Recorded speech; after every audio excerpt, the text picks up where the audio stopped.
When my husband and I returned from the hospital with our newborn, my mother-in-law exploded, "Didn't you know it's Mother's Day? I booked a hotel for us." My husband didn't even look at me, just said, "We'll be back, go to your room." I stayed silent. When they returned, they found an empty room. And a note that left them pale. I never thought I'd be writing this story, but after everything that happened, I need to get it out. Maybe some of you will understand what I went through, and maybe others will think I went too far. Either way, here's what happened when my world completely changed in the span of 48 hours. Let me start by saying that my relationship with my mother-in-law, Patricia, was already strained.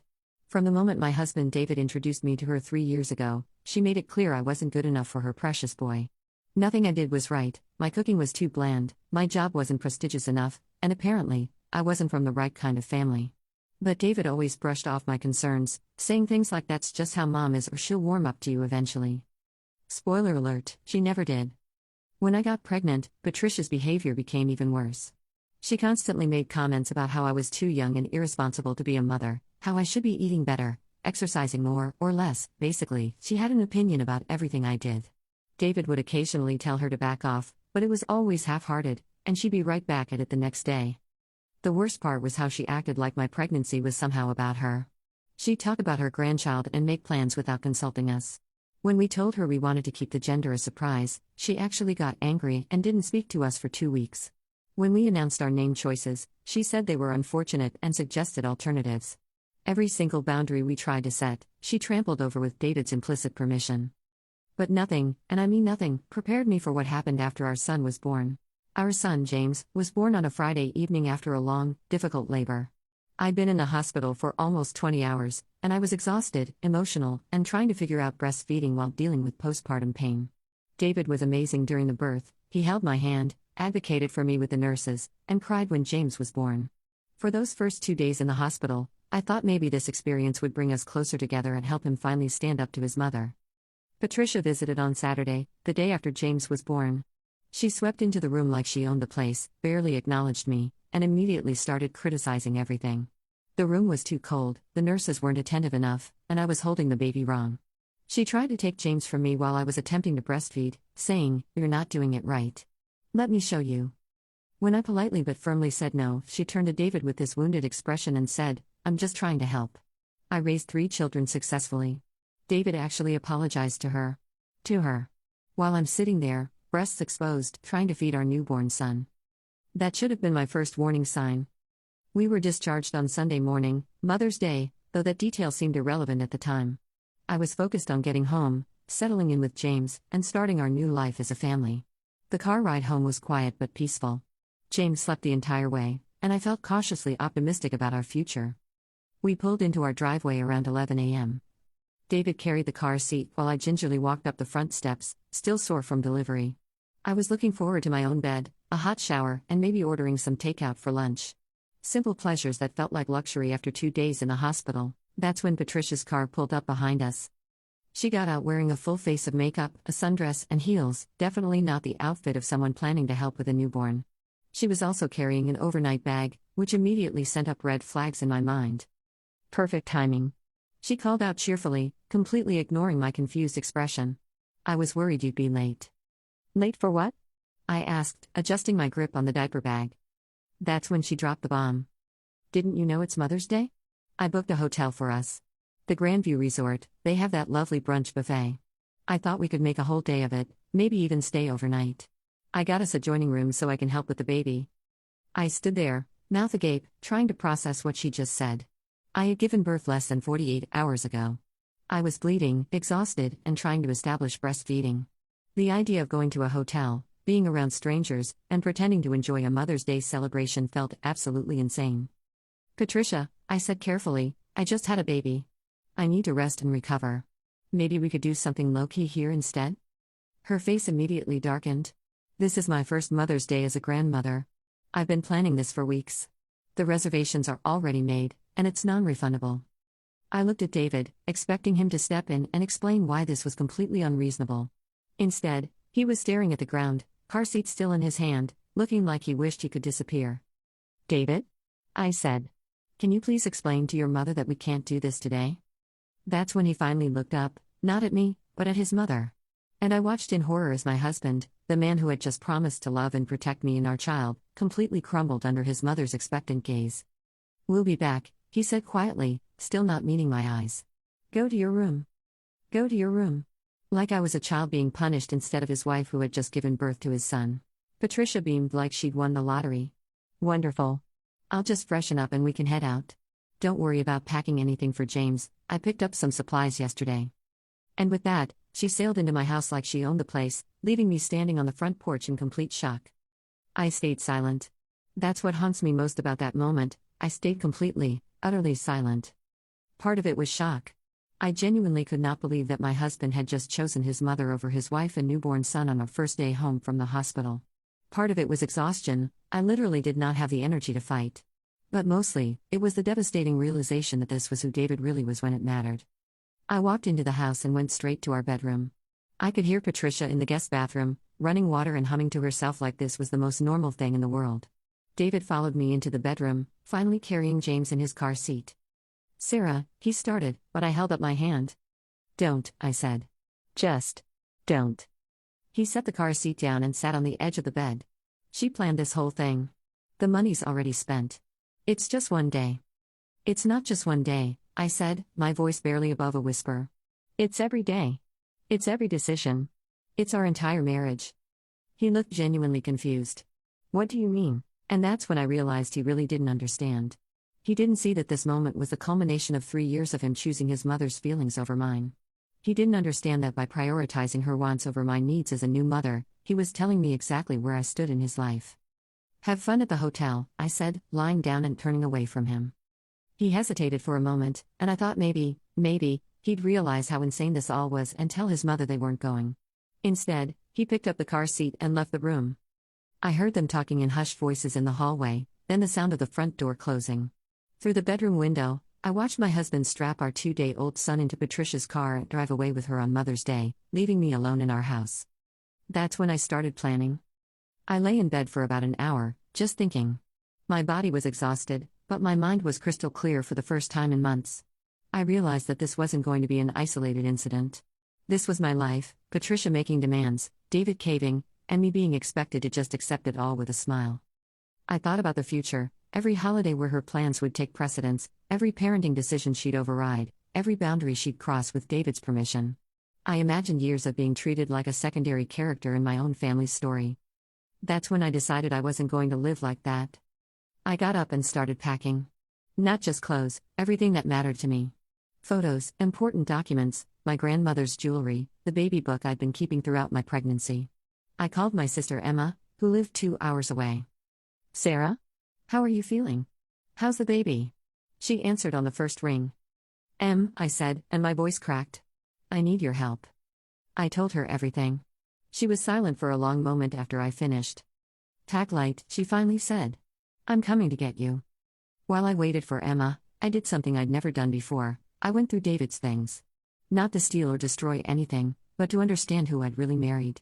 In his desk drawer, I found printed emails between him and Patricia from the past month. She'd been planning this Mother's Day trip since I was 8 months pregnant. David had initially said no, but I could see the progression of messages where she gradually wore him down. The last email, sent the day before I went into labor, said, "I don't understand why Sarah has to make everything about her. It's one day to celebrate me becoming a grandmother. If she really loved this family, she'd want to make me happy." His response, "You're right, Mom. We'll make it work." Reading that felt like a physical blow. While I was in labor, he was planning to prioritize his mother's feelings over my recovery. I also found their joint bank account information. Patricia had been depositing money into their account for months, money that came with strings attached, apparently.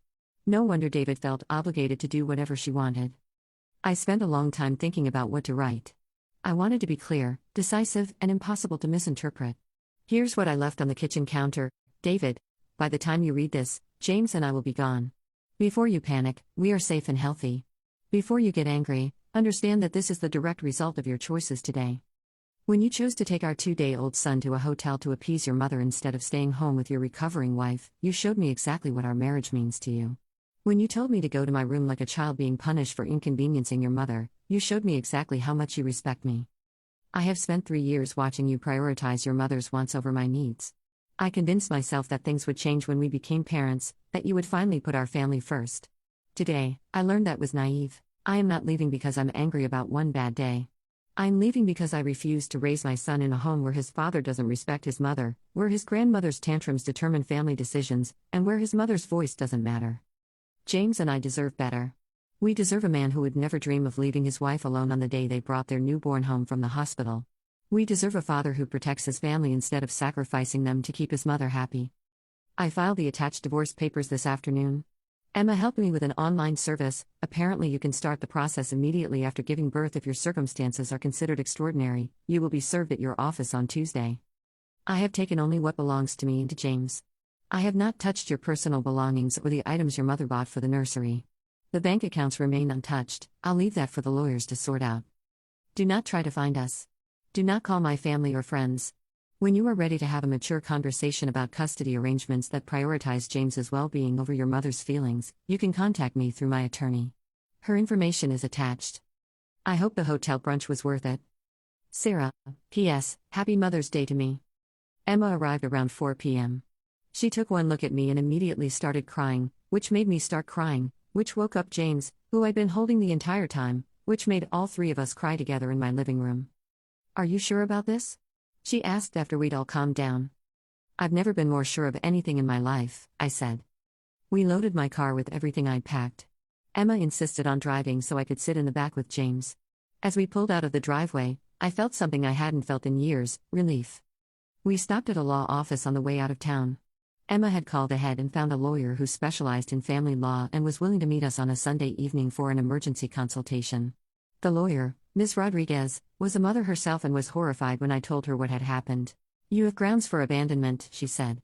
Taking a newborn away from his mother without her consent, especially for non-essential reasons, is legally problematic. Add in the financial control and emotional manipulation, and we have a strong case. She helped me file the initial paperwork and gave me detailed instructions for the next steps. She also connected me with a support group for new mothers dealing with difficult in-laws and unsupportive spouses. Emma's guest room became my sanctuary. She took time off work to help me those first few days, which I desperately needed. Breastfeeding was still challenging, I was dealing with postpartum physical recovery, and I was emotionally devastated. But for the first time in months, I felt peace. David tried calling my phone continuously starting around 8 p.m. on Sunday. I turned it off. He called Emma's phone, my parents, my friends, anyone he could think of. Emma had given everyone a heads up, and they all said the same thing: Sarah and the baby are safe. Talk to her lawyer. On Monday, I turned my phone back on just long enough to see 47 missed calls and 23 voicemails. I listened to the first few. Message 1: Sarah, where are you? This isn't funny. Call me back. Message 2: I don't understand why you're doing this. We had one disagreement and you disappear with my son? This is insane. Message 3: My mom is crying. She thinks this is all her fault. How could you ruin Mother's Day like this? I deleted the rest without listening. The process server found David at his office Tuesday morning. According to Emma's friend who worked in the same building, he was completely blindsided. Apparently he'd been telling everyone that I was just having a hormonal episode and would be home soon. David showed up at Emma's house on Tuesday evening.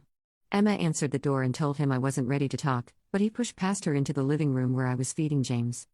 What the hell is wrong with you? He shouted. You can't just take my son and disappear because you didn't want to go to a hotel. I looked at him calmly and said, Is that really what you think happened? My mother planned something nice for Mother's Day, and you threw a tantrum.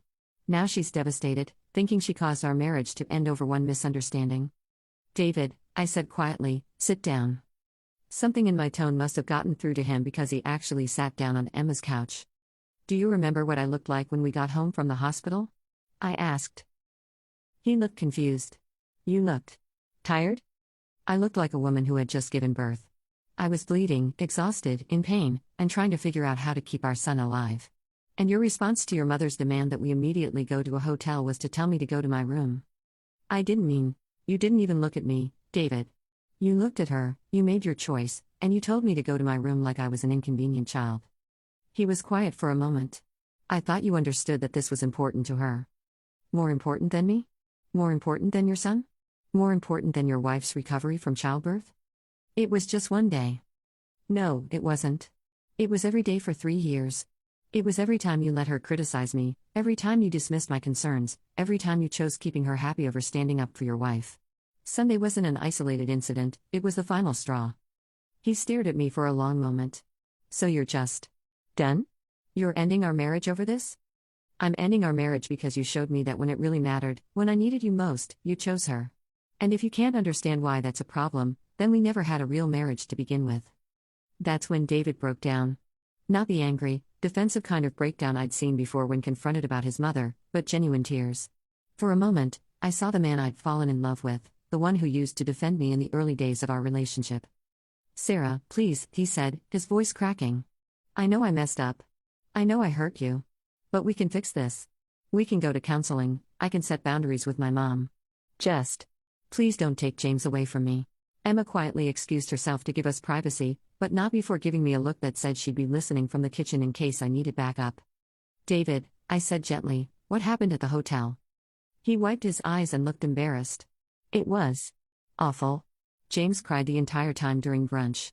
He wouldn't take the bottle my mom brought, and she kept saying we needed to let him cry it out instead of being so soft. People were staring at us. I kept thinking about how you were probably struggling with breastfeeding, and here I was, failing at the most basic thing. I felt a pang of sympathy, remembering how challenging those first few days of breastfeeding had been. And then? I prompted. Mom wanted to stay overnight like she'd planned, but James was inconsolable. She got frustrated and started blaming you, saying you'd probably been spoiling him already, that you were too anxious and it was affecting the baby. She said we needed to establish who was really in charge before you got too comfortable making all the decisions. My sympathy evaporated.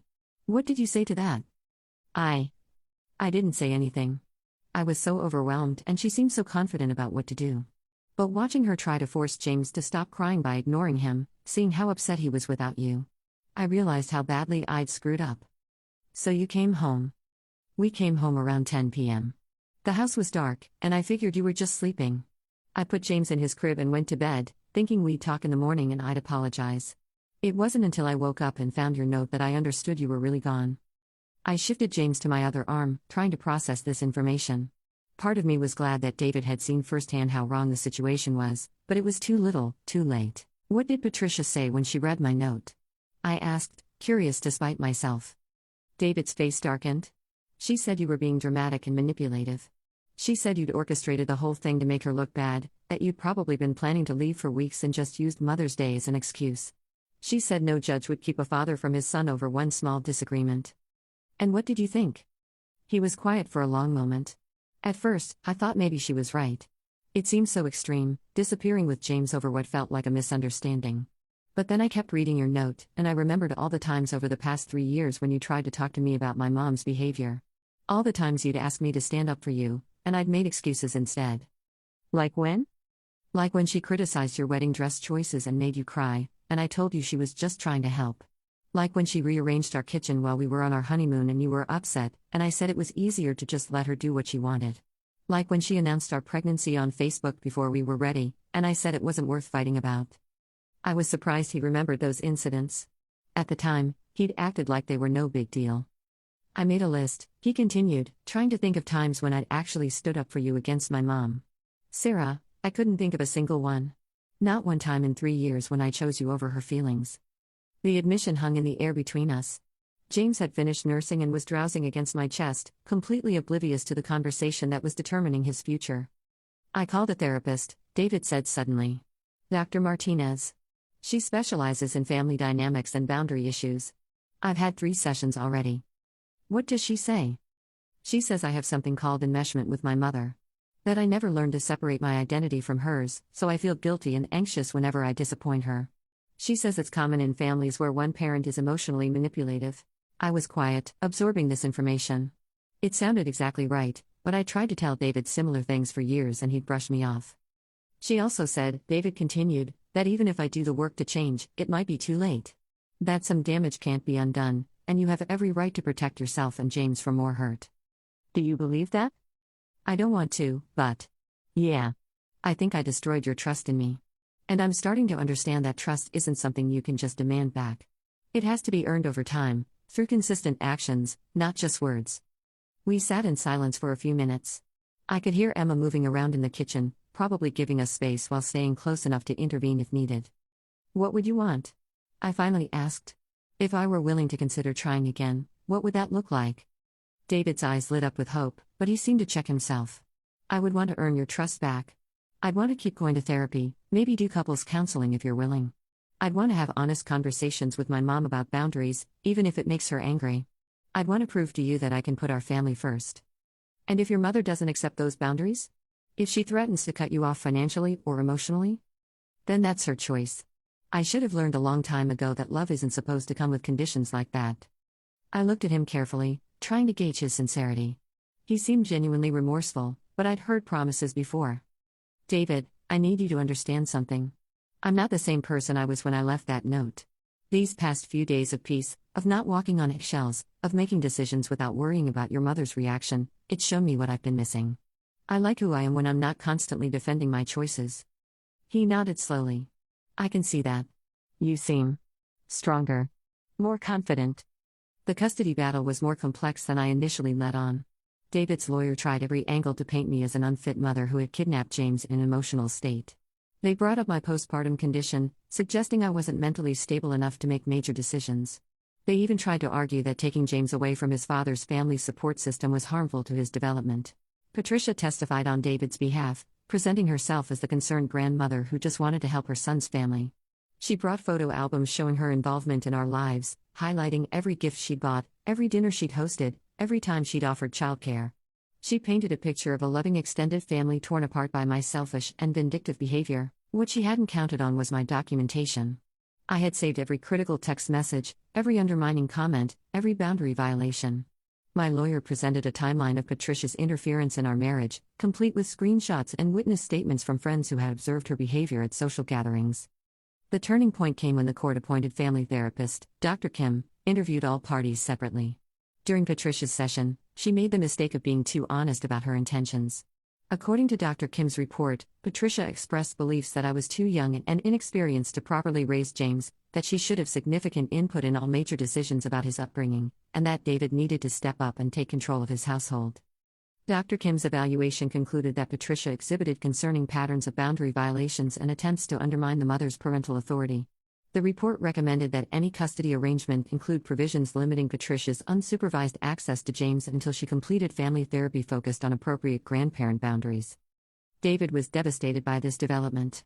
During one of our court-mandated mediation sessions, I watched him realize that his mother's behavior had been more problematic than he'd ever acknowledged. When the mediator read excerpts from Dr. Kim's report aloud, David actually put his head in his hands. I thought she was just enthusiastic, he said quietly. I didn't realize how it looked from the outside.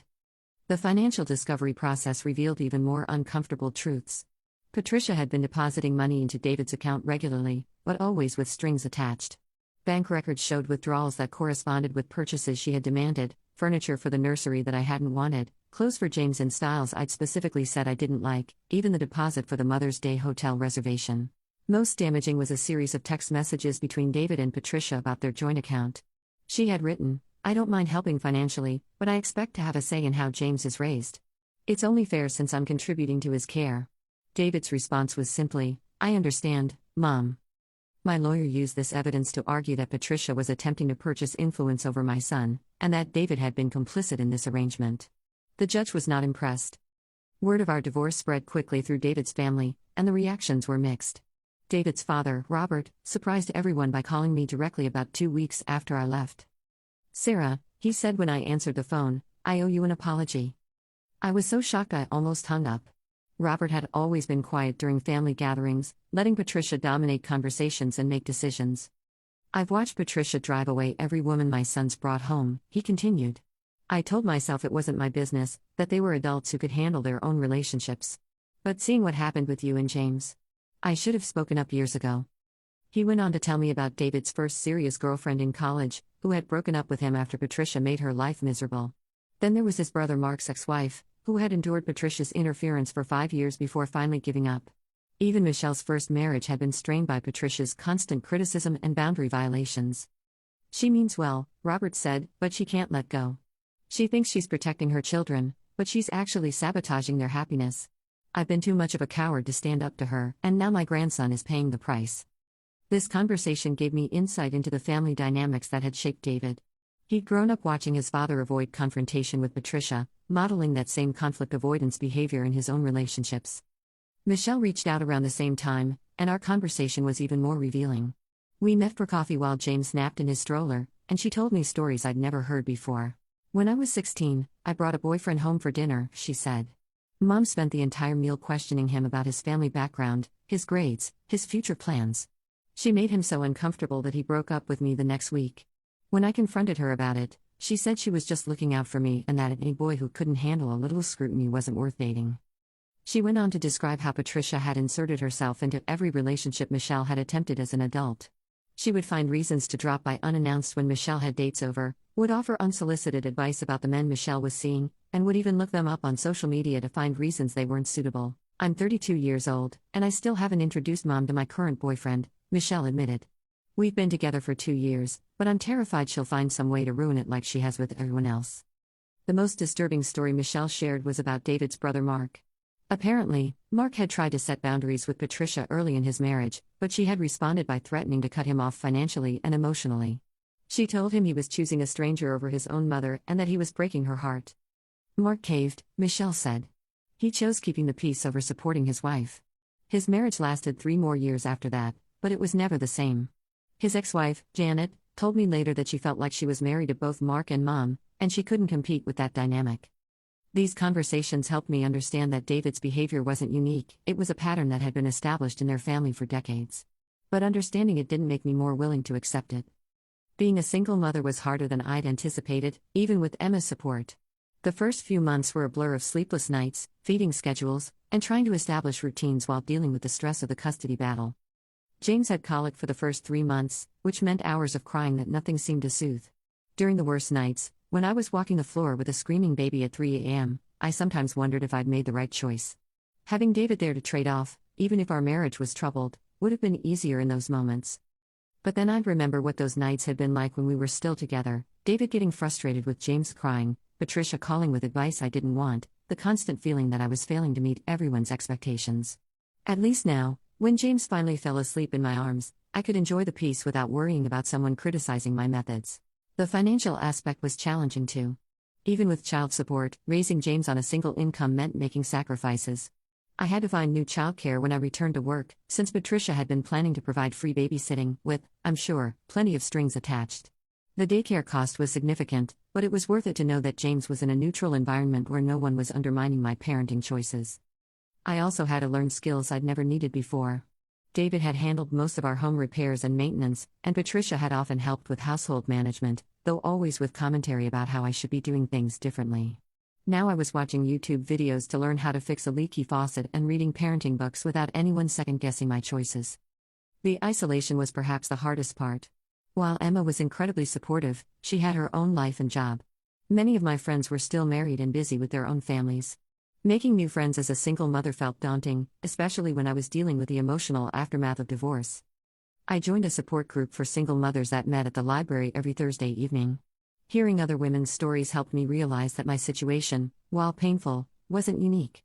Many of them had dealt with controlling in-laws, unsupportive spouses, or marriages that had crumbled under the pressure of new parenthood. One woman, Teresa, had left her husband after he chose his mother's advice over the pediatrician's recommendations for their premature baby. Another, Janelle, had endured years of her mother-in-law showing up unannounced and rearranging her house while she was at work. Their stories reinforced that I'd made the right choice, even when the practical challenges felt overwhelming.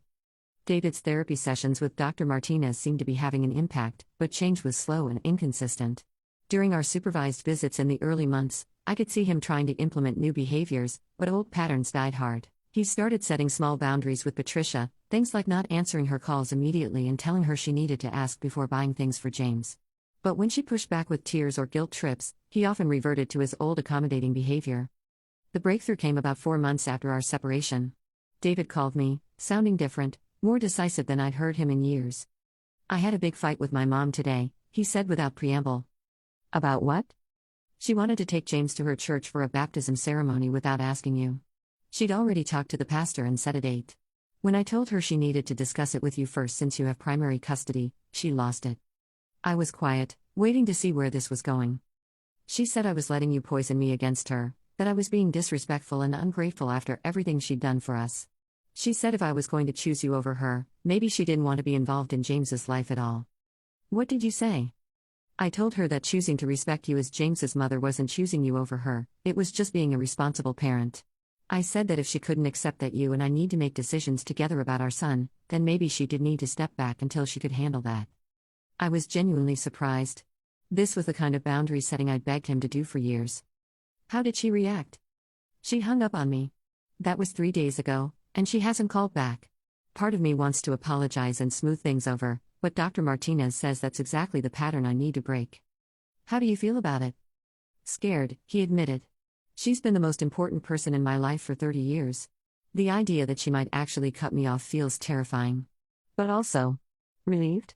Like I can finally breathe without worrying about whether she's going to approve of every decision I make. This conversation gave me hope that David might actually be capable of change, but I remained cautious. I'd seen him make progress before, only to backslide when Patricia applied pressure. The divorce took 8 months to finalize. David fought for joint custody, but the abandonment issue, taking James to a hotel against my explicit wishes while I was recovering from childbirth, worked heavily in my favor. The judge was particularly unimpressed when David's lawyer tried to argue that it was just a family outing. I ended up with primary custody, and David gets James every other weekend and 1 evening per week. Patricia is not allowed to be alone with James during David's custody time per the court order. Apparently, her behavior during the custody evaluation raised some red flags with the family therapist. The financial settlement was fair. I kept my car and personal belongings, we split the savings, and David bought out my half of the house. I used that money to put a down payment on a small place near Emma, who has been an incredible support system. David has tried to reconcile several times, always claiming he understands now and will put us first. But understanding and actually doing are 2 different things. During our custody exchanges, Patricia still makes snide comments about me breaking up the family and how James needs his father full-time. David still doesn't shut her down. Some people think I overreacted. They say I should have given him a chance to change, should have tried counseling, should have been more understanding of his relationship with his mother. Maybe they're right. Maybe I should have been more patient. But I think about James, who is now almost a year old and the light of my life. I think about the kind of relationship I want him to have with his future partner. I want him to see that love means protecting the people you care about, that marriage means making your spouse your priority, and that being a parent means putting your children's needs above your own comfort. I couldn't teach him those things while staying in a marriage where I was consistently treated as secondary. The update. It's been a year since that Mother's Day, and I'm writing this update because several people have asked what happened next. James is thriving. He's walking, saying a few words, and has the most infectious laugh. He seems happy and well-adjusted, despite the complicated family situation. I've been seeing someone new for the past few months. Mark is divorced with a daughter of his own, and he's everything David wasn't. He communicates clearly, respects boundaries, and when his ex-wife tries to manipulate situations, he shuts it down immediately. The first time I watched him calmly but firmly tell her that their daughter's schedule wouldn't be changed to accommodate her last-minute plans, I literally teared up. That's what standing up for your family looks like. David has been dating too, a woman named Kelly who, according to mutual friends, gets along great with Patricia. I genuinely hope they're happy together. I also hope Patricia finally has the daughter-in-law who will cater to her every whim without complaint. Some people are built for that dynamic, and more power to them. The most surprising development has been my relationship with David's sister, Michelle. She reached out to me a few months after the divorce, apologizing for not speaking up sooner about her mother's behavior. Apparently, Patricia drove away Michelle's first husband too, and she's been too afraid to introduce her current boyfriend to the family. We've become close friends, and she's been an amazing aunt to James. As for Patricia herself, she sends James elaborate gifts for every holiday and birthday, always with a card addressed to my precious grandson with no mention of me. I donate most of the gifts to charity and save the cards to show James when he's older, so he can understand the dynamic he was born into and why I made the choices I did. People ask if I regret leaving, especially when things get hard as a single parent. The answer is always no. Every time James falls asleep in my arms, every time I make a parenting decision without having to consider someone else's opinion, every time I have friends over without worrying about criticism, I remember why I left. I chose peace over chaos, respect over familiarity, and my son's well-being over everyone else's comfort. Some people call that selfish. I call it being a good mother. And next Mother's Day? I'm planning a quiet day at home with James, maybe a picnic in the backyard if the weather's nice. No hotels, no drama, no one telling me what I should be grateful for. Just me and my son, celebrating the fact that I chose to be the kind of mother who puts her child first. That's a Mother's Day worth celebrating.